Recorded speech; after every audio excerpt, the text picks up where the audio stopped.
My son kicked me out and said, "Just die. I don't give a shit."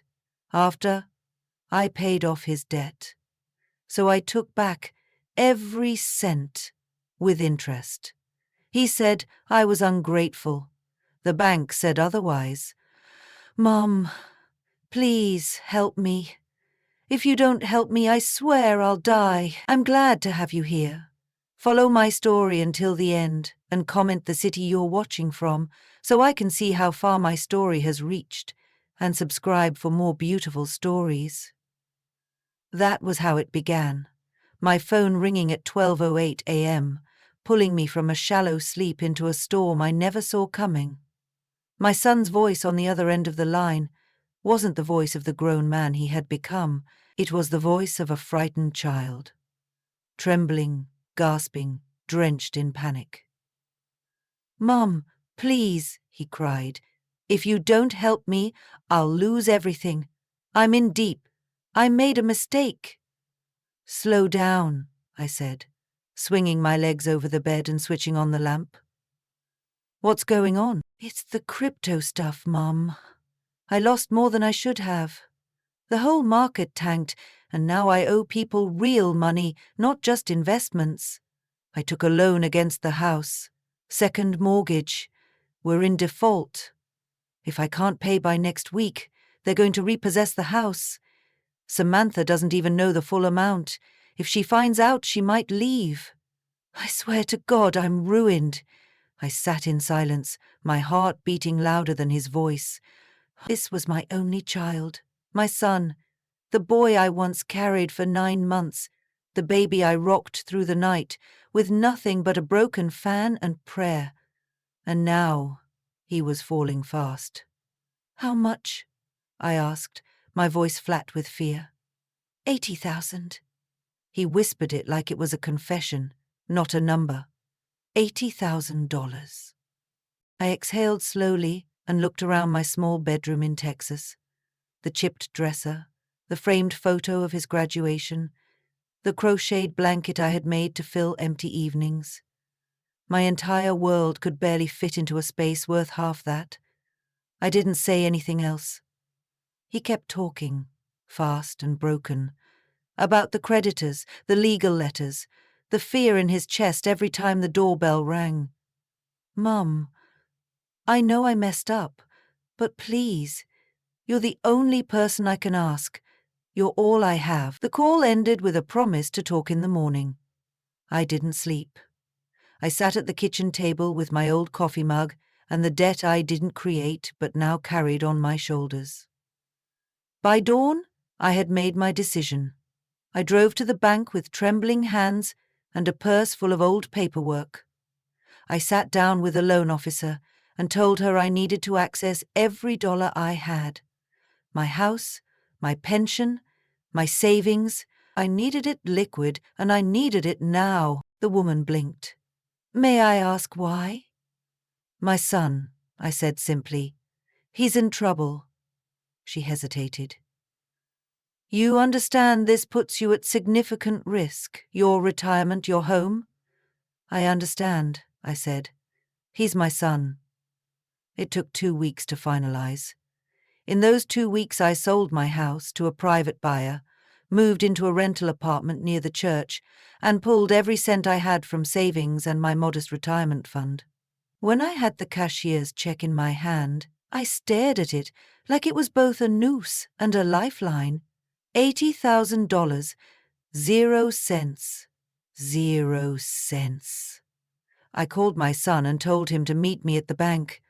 When I walked in, he was already there, eyes red, hair disheveled, clothes rumpled like he had not slept in days. He hugged me like a man drowning. "I owe you my life," he said. "I owe you forever." I handed the envelope to the bank representative. They processed the payment and closed the file. His debt was gone. His house was safe. "You'll stay with us, right?" he said as we walked to the car. "It's only fair. I mean, you've done everything." I nodded, tired but relieved. Maybe this was the turning point. Maybe this was when love would finally be met with gratitude. He opened the car door for me. I smiled. He looked at me and said, "Don't worry, Mum. I'll take care of you now." And I believed him. I truly did. Because when your child begs for help with tears in his voice, you do not tally receipts. You open your arms, even if later those arms are the ones pushed away. 6 months, that is how long it took for love to rot into silence, and for silence to harden into resentment. After I paid off his debt, my son insisted I move in with them. "It'll save you money," he said. "You're retired, Mum. No need to be alone in that tiny apartment." Samantha nodded along, even offered to redecorate the guest room. I was hesitant at first.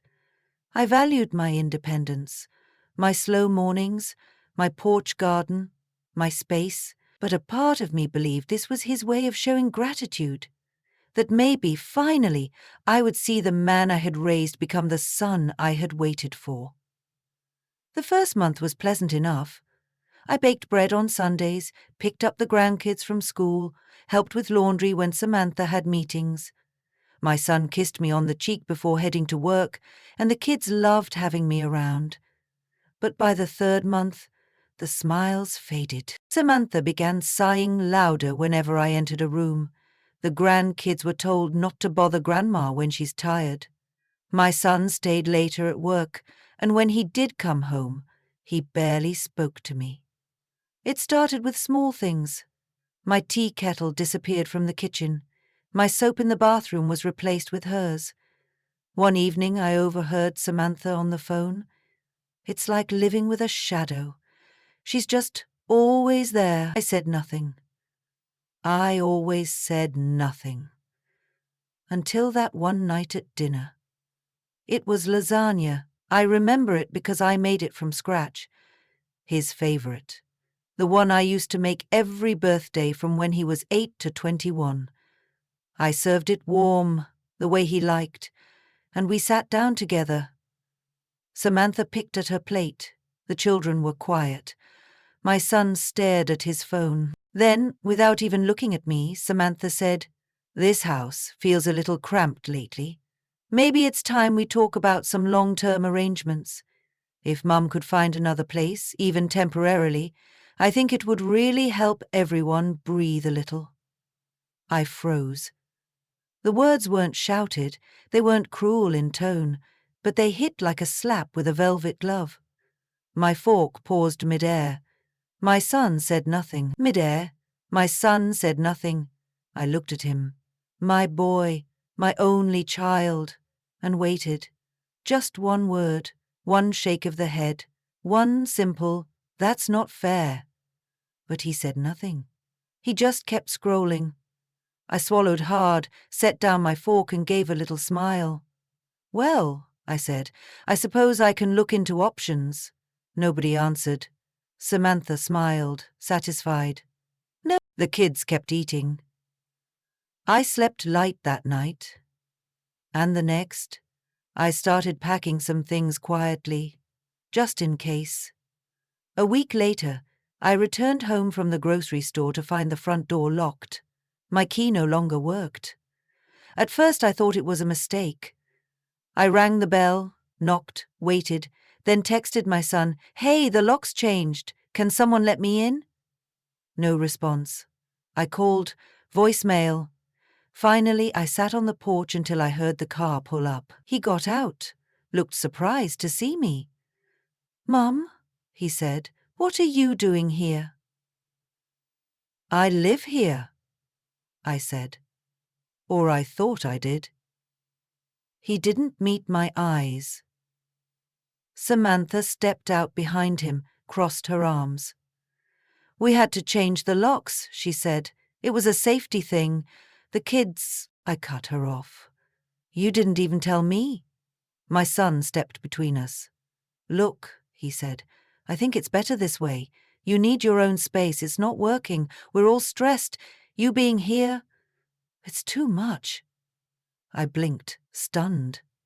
"Too much? I paid your debt. I sold my house. I gave you everything I had." His face twisted. "Yeah, well, nobody asked you to. You did that on your own. Now you expect us to babysit you forever?" My voice trembled. "I didn't expect anything." He snapped. "You've lived off me for years, Mum. You've always made me feel like I owed you something. I'm tired of it. I'm tired of carrying you. You're like a leech, just sucking the life out of everything. Why don't you do us all a favor and disappear?" I stood there, on the porch I helped save, staring at a boy I no longer recognized. "Go," he said. "Just go. I'm done." He turned and walked inside. Samantha didn't say anything. She closed the door behind him, and just like that, I was outside. Locked out of the house I had helped preserve, out in the street with 2 grocery bags and nowhere to go. I sat on the bench across the street, the lasagna pan still in one of my bags, and I laughed, quiet, bitter laughter. The kind you laugh when you realize the joke has been on you for decades. Then I stood, straightened my coat, called a cab, and whispered to myself, "All right, Ruth. Time to remember who owns what." I left that night with 2 bags, a bruised heart, and a mind sharper than it had been in years. They thought they had broken me. What they did not know, what they never once bothered to ask, was that I had not signed away $80,000, 0 cents, without reading the fine print.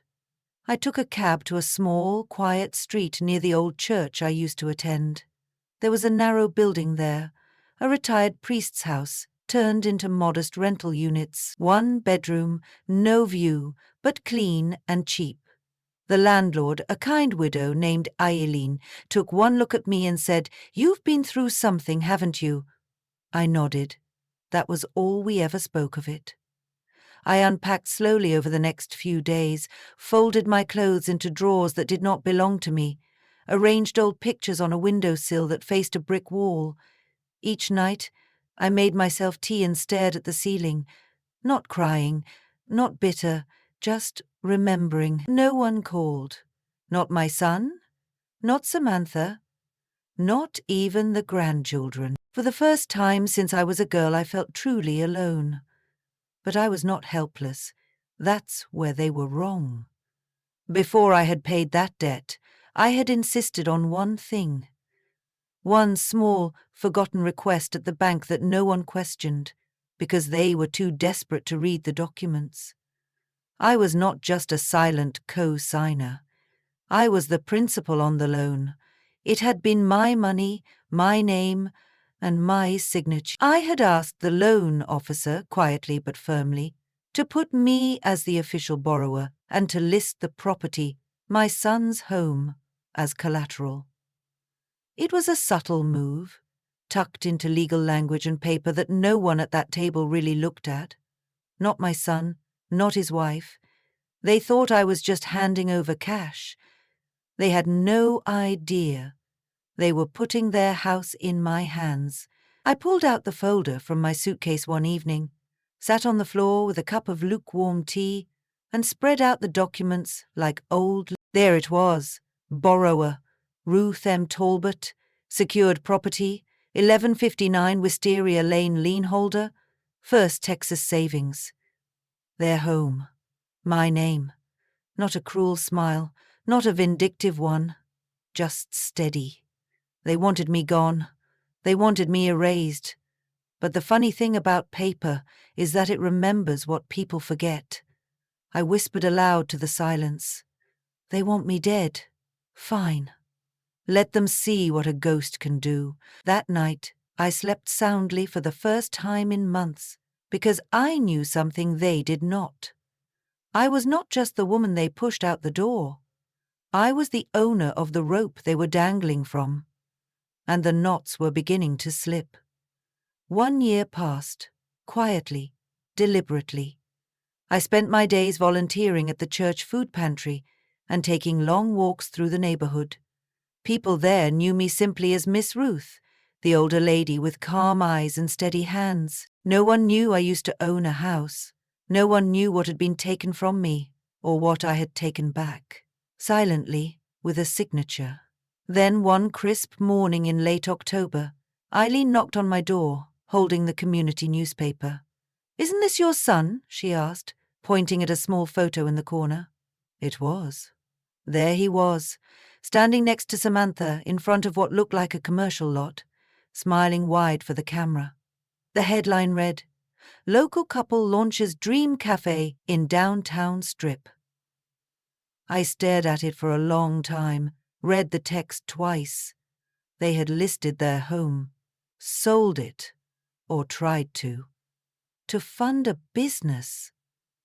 My hands were steady as I folded the paper. 3 days later, my phone rang. I did not recognize the number. I let it go to voicemail. Then it rang again. Same number. And again. The 4th time, I answered. It was my son. "Mom," he said, voice shaky, rushed. "Listen, I know it's been a while, but we need to talk. It's urgent." I said nothing. He took a breath. "We're trying to sell the house to open the cafe. You probably saw the article.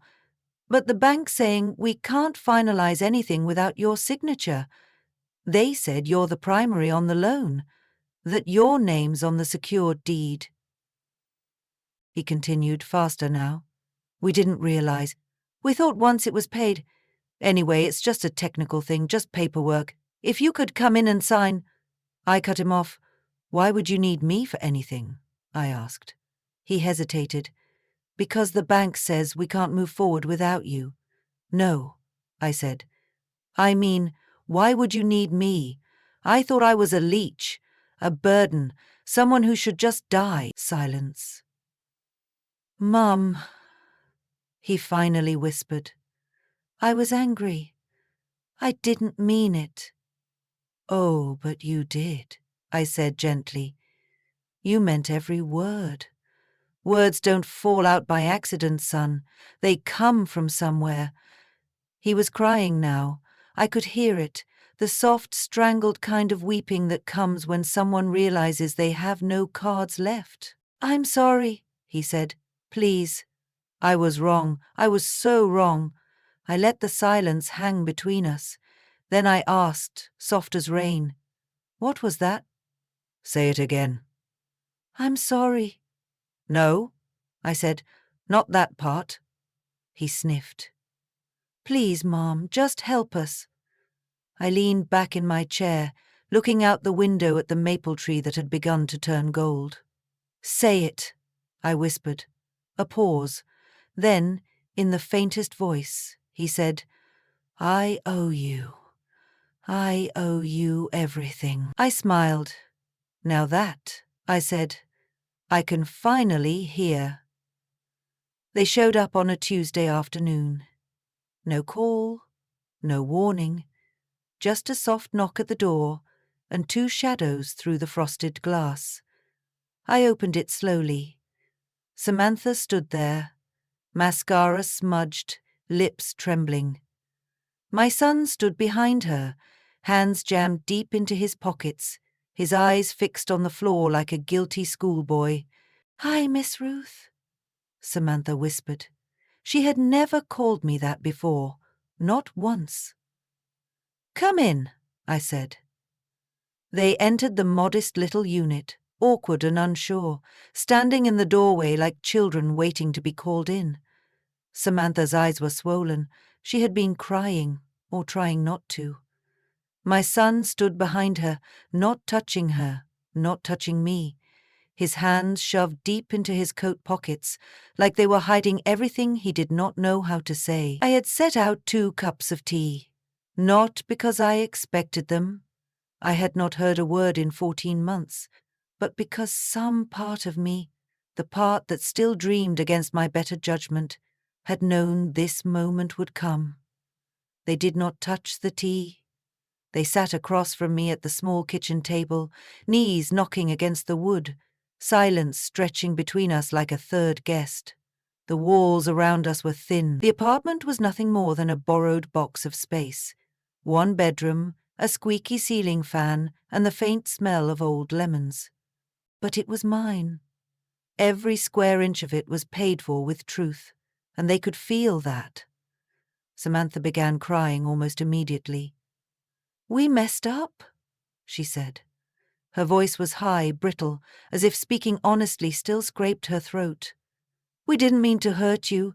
Things got stressful and God, we were horrible to you." I said nothing. I had no intention of rushing her grief. She had rushed my exit. "I could wait," she went on, tears tracing thin lines through her makeup. "The cafe was our dream. We invested everything we had, maxed out cards, took loans. We thought the house would sell fast, fund the whole thing. We didn't realize about the paperwork until it was too late. The buyers are backing out unless we can clear the lien. The bank won't move without you." Her voice cracked on the last word. Still, my son said nothing. I turned to him. "Anything to add?" He shook his head. His eyes were locked on a crack in the tile floor, like it held all the answers he never learned how to find. The same boy who once built Lego castles in my living room now sat like a man whose walls had crumbled and buried him inside. I stood slowly and walked to the kitchen drawer. I knew exactly where the folder was. Thick, crisp, marked with a blue ribbon, the kind used for birth certificates, marriage licenses, and the kind of legal documents people think no one reads. I placed it on the table. Their eyes followed it like it might explode. "This," I said, opening it, "is a copy of the loan agreement. This is the mortgage deed. This is the lien confirmation from the bank. And this," I slid out one final page, neatly printed, freshly signed, notarized, "is the repayment demand. $100,000, 0 cents principal, plus 12% interest, standard. Nothing personal." Samantha gasped, like the air had left the room. My son looked like he had been slapped. His shoulders slumped. For once, he looked less like a man being punished and more like a boy being held accountable. "You cannot be serious," she whispered. "I am," I said calmly. "You borrowed from me. You locked me out of the house I helped you save. You pretended I never existed. Now, if you want your house free and clear, you will pay what you owe." "But we don't have that kind of money," Samantha said, her voice rising. "We've spent everything. We've already put down payment on equipment, furniture. Our entire future is tied to that house." I nodded slowly, folding my hands. "Then I will sell the house." She blinked at me, stunned. "But it's our home." "No," I said, my voice even. "It was never yours. It was my loan, my security, my name. You gambled with something you never owned, and now the dealer is at the table, asking to be paid." My son opened his mouth, but no words came. He looked at me, really looked at me, for the first time in a long while, and in that moment I saw the flicker of someone who finally understood the cost of casual cruelty. He had not just betrayed me, he had disrespected the very soil he had been planted in. They sat in stunned silence. I lifted the cup of tea, which had long gone cold, and took a slow sip. It was bitter, but not unbearable, and in that silence I let them sit. I let them feel what it was like to be on the other side of a closed door, to realize the welcome mat had been pulled back, not out of spite, but because it had been stepped on one too many times. I said nothing more, because some things don't need to be said twice. They are paid in full, just like the house, just like the lesson, with interest. That night, after they left in silence, I sat alone at my small kitchen table and opened the photo box I kept tucked away beneath the bed. I had not looked through it in years. Dust clung to the edges, but the memories inside were sharp as ever. There he was, my boy at age 10, front teeth missing, grinning, with his arms wrapped around my waist at the county fair. There he was, at his high school graduation. A wrinkled gown, 2 big shoes, and pride in his eyes as he searched for me in the crowd. And there was the photo I always kept near the front. He was 26. I had just passed my driving test at age 60, after months of practicing in the church parking lot with an instructor who smelled of peppermint and wore a cowboy hat. I remember feeling so embarrassed to be learning so late, so out of place. But when I stepped outside the DMV that evening, there he was, my son, standing beside my old station wagon, holding a sign that read in sloppy black marker, "My mom can drive even at 60, so watch out, Texas." I had laughed so hard I cried. He had brought flowers, a cupcake, a card that said, "You always said I could do anything. Now I get to say it back." I traced my fingers along the edges of the photo. Now the ink faded, but the warmth still alive. I did not hate my son. I hated what ingratitude had done to him. I hated the small, creeping entitlement that had eaten away at the boy who once made handmade birthday cards and stayed up all night to help me clean motel rooms when we were behind on rent. He had not been raised to be cruel. He had not been taught that money was more important than people. I taught him to shake hands with strangers, to tip waiters well, to say please and thank you like a prayer. I taught him how to make soup from scratch, how to fix a button, how to apologize without excuses. But life has its own curriculum, and sometimes the lessons we teach are overridden by what the world rewards. That was the part that hurt the most. Still, I chose not to let bitterness rot my bones. Instead, I gave my time to the church pantry. Every Wednesday morning, I stood in that tiny back room of the church, sorting cans, folding clothes, handing out hot meals. I learned the names of the people most folks crossed the street to avoid. Dolores, who slept under the bridge and carried her Bible in a Ziploc bag. Kenny, who lost his job and wife in the same month, but still told jokes like they were life preservers. I washed dishes, mopped floors, patched up old jackets, and never once told them where I came from. Not because I was ashamed, but because my story was not special. There we were all people who had been discarded, who had been told in one way or another that we no longer served a purpose, that we were too old, too poor, too broken. But I had learned something in that tiny room filled with steam and kindness. The most forgotten among us often carry the clearest vision of what matters. We know how to hold silence. We know how to spot a lie by how it stands. We know that dignity is not a thing you are given. It is something you guard, quietly, fiercely, and without apology.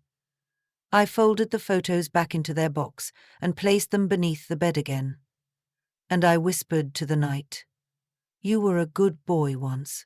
Maybe that boy is still in there somewhere, but I cannot be the one to dig him out." The day after our quiet meeting, my son called me again. His voice was low, softer than it used to be, the sharpness worn down by fear. "Mom," he said, we cannot come up with the money that fast. Not 100,000, not in 30 days. I listened. "We are trying. Samantha has talked to her parents. I called the bank, but it is just not possible right now." I said nothing. Then he asked, "Could you give us more time? Just a little more, ever?" I thought about it.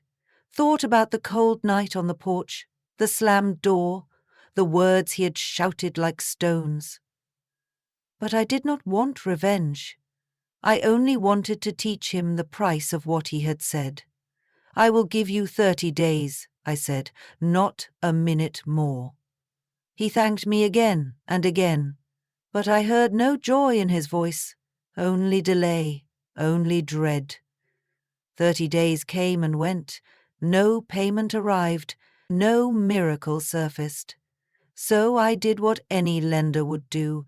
I filed the petition to initiate the property sale. My name was on the deed. My name was on the debt. The law did not blink. It simply processed. The courthouse, the judge, reviewed the documents, checked the signatures, glanced at the timeline. He looked at me and asked gently, "Are you certain this is what you want, Mom?" "I am," I said, with both hands steady. The order was signed. The process began. 2 weeks later, movers pulled up to the house. Not their movers, the bank. They had 30 minutes to gather what they could. Everything else was listed for auction. Neighbors peeked from curtains. Samantha cried on the front lawn. My son stood frozen, keys in his hand but nowhere left to open. I did not go that day. Instead, I sat at my desk, printed a single photo, placed it in an envelope, and wrote no message, just their names. The photo showed a foundation being poured on a plot of land outside Amarillo. Fresh cement, framing beams, a small sign stuck in the dirt. Future home of R.M. Talbot, 2025. It was my new house. Modest but mine, paid for in full with the proceeds from the sale. I did not send a message. I did not gloat. The photo said enough. This is what a leech can build when left alone long enough to grow her own roots. I am no longer the weak mother they whispered about behind closed doors. I am no longer the woman who stood on a porch with grocery bags in hand, hoping someone would open the door she once paid for. I am the woman who remembers every word, every silence, every dismissal that was meant to shrink me. But I did not rise for revenge. I rose for clarity. Because I needed to know who I truly was when no one else saw me. And now I do. I am not the villain in their story. I am not the savior either. I am simply the lesson. It was a quiet afternoon when the phone rang again. This time it was my son. His voice was stripped bare. No pride left to hold him up. "Mum," he said, "I understand now. I see what I did. I see what I lost. But it's too late." I paused, listening, not just to the words, but to the weight they carried. Then I said, gently but firmly, "It's never too late to begin again. But I don't pay twice for the same lesson." He cried. I let him. And I hung up, knowing that, for the first time, he was finally listening to life, to loss, to the cost of mistaking love for obligation. And maybe, just maybe, he would grow from the ruins. But I was no longer the soil for someone else's roots. I had planted my own. I am no longer the weak mother they whispered about behind closed doors. I am no longer the woman who stood quietly at the edge of family photos, always cropped out by someone else's comfort. No longer the one who made herself smaller just to fit into a space that was never offered freely. I am no longer the woman who stood on a porch with grocery bags in hand, hoping someone would open the door she once paid for. No longer the mother who accepted silence in place of apology, or who traded her dignity for a moment of borrowed peace. I am the woman who remembers. Every word, every silence, every dismissal that was meant to shrink me. I remember the way my name was never mentioned when the credit came, only when the blame arrived. I remember being told I was too much when I offered help and not enough when I needed it. But I did not rise for revenge. I rose for clarity. I rose because I needed to see myself outside their shadow. I needed to know who I truly was when no one else saw me. And now I do. I am not the villain in their story. I am not the savior either. I am simply the lesson. The kind that arrives after the storm, quiet and enduring. The kind that doesn't need to shout, because it carries the weight of truth. It was a quiet afternoon when the phone rang again. My hands were busy folding laundry, just 2 towels and a shirt I'd sewn myself. The sun was soft through the curtains, and the kettle on the stove had just begun to hum. I looked at the screen. It was my son. The last time I heard his voice, it was brittle with desperation. Now it sounded stripped of something deeper. No anger, no excuses, no pride left to hold him up. "Mum," he said, almost breathless, like the word had taken effort. "I understand now. I see what I did. I see what I lost." I didn't speak. "But it's too late, isn't it?" I sat in the silence for a while, not to make him squirm, not to punish, but to let the moment breathe. Because some words deserve stillness after them. Some truths only echo when the world is quiet enough to hear. Then I said gently, but firmly, "It's never too late to begin again, but I don't pay twice for the same lesson." There was a sound, something between a sigh and a sob. He cried, and I let him. Not because I wanted to hear his pain, but because I wanted him to hear it himself.